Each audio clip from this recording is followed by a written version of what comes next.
Today I'm showing you how to perform a DIY pelvic floor self-assessment in early pregnancy in order to best prepare for an injury-free birth and a smooth return to your active lifestyle after birth. If you haven't done so yet, make sure you subscribe to my channel so you don't miss any of my future videos for active moms-to-be. Alright, so one very insightful element I show my clients in early pregnancy is how to self-assess their pelvic floor so we have a bit of an idea of the state of their pelvic floor and what might need to be done in order to prepare these muscles for delivery so we can reduce the risk of severe tearing and prolapse. I've been repeating this for a while on this channel, but your pelvic floor muscles, these muscles here, are the last door your baby will need to cross before coming into this world. And we need to make sure these muscles are in the best possible shape to do this,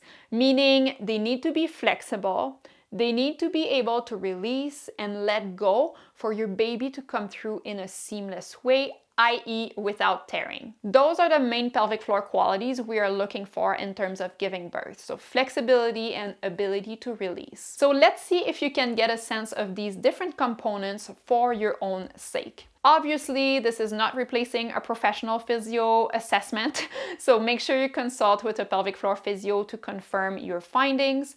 And also, you should get clearance from your healthcare provider before performing this examination. I would definitely not advise proceeding with this exam if you have been instructed to avoid intercourse during pregnancy because of a medical condition. Now, first thing first, you will wash your hands thoroughly with soap and water.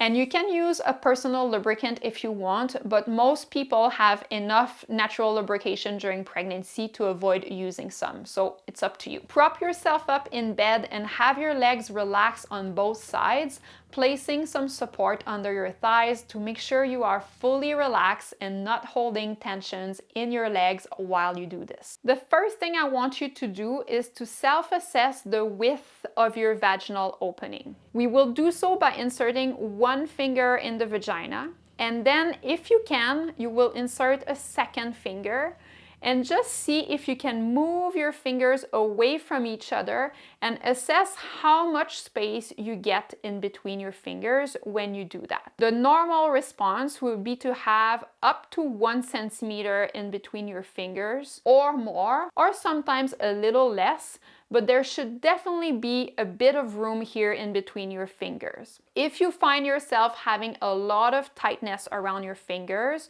or that you cannot insert a second finger, or that it's very painful or difficult to insert a second finger, then I would say it's a yellow flag for pelvic floor tightness and you would need to confirm this with a professional. Now, most people who have pelvic floor tightness will also report having to warm up when they have sex, or that penetrative sex is painful or uncomfortable. Those are all signs that you may have a tight pelvic floor. The second thing we will assess is if you can contract your pelvic floor, because in order to feel the release after, I want you to feel a contraction first. So that's why I want you to assess that. So what you're gonna do is keep your 2 fingers inserted in your vagina, and you will wanna squeeze the muscles around your fingers. So try and pretend that you want to squeeze your fingers and also lift them up into your pelvis. So it should not only be a squeeze, but it should also feel like a lift. You can pretend that you want to pick up a berry with your vagina and lift it up in your vagina, or sometimes the cue of pretending that you want to stop your flow of urine can be also helpful for people to feel that. And lastly, we will assess if you can release your pelvic floor, which is super important for labor, like I said earlier, because we don't want to create unnecessary resistance when your baby is trying to come out. So we will start by contracting our pelvic floor, like we just did before. So picture that you want to pick up your fingers with your vagina and lift them up and feel that squeeze around your fingers. And now I want you to let them go. So think of releasing your fingers, pretend you want to open and drop, and I don't want you to bear down or push here, okay? So it should be just the active release of the muscles without pushing down. So you should feel like there's more space around your fingers as you're releasing, and that they're coming back down towards the vaginal opening. Another cue to release is to pretend that you want to start peeing. So the opposite as we did with the contraction. So you can practice this a few times, squeezing and lifting, and then releasing and letting go, and tuning into that release sensation. If you don't feel anything when you're trying to release, it's either that you're unable to release, which is something I see a lot in my practice. You know, people are great when it's time to contract, but when I say let go, they're like, what do you mean letting go? So they stay in that contraction. Or it could also be that you are unable to squeeze and contract in the first place, either from a lack of strength or tightness.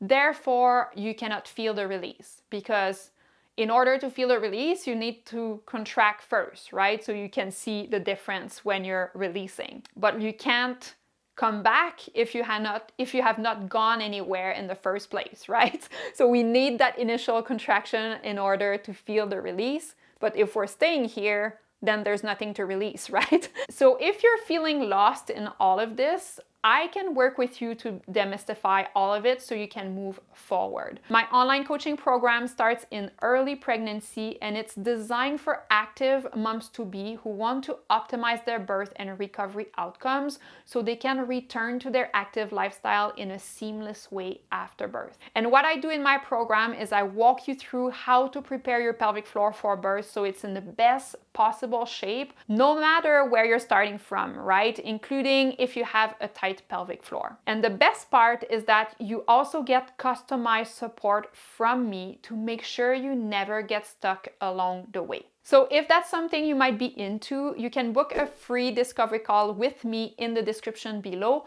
so we can chat about your needs and see if and how I can help. All right, if you've learned something from me today, make sure you give this video a like, and thanks for watching.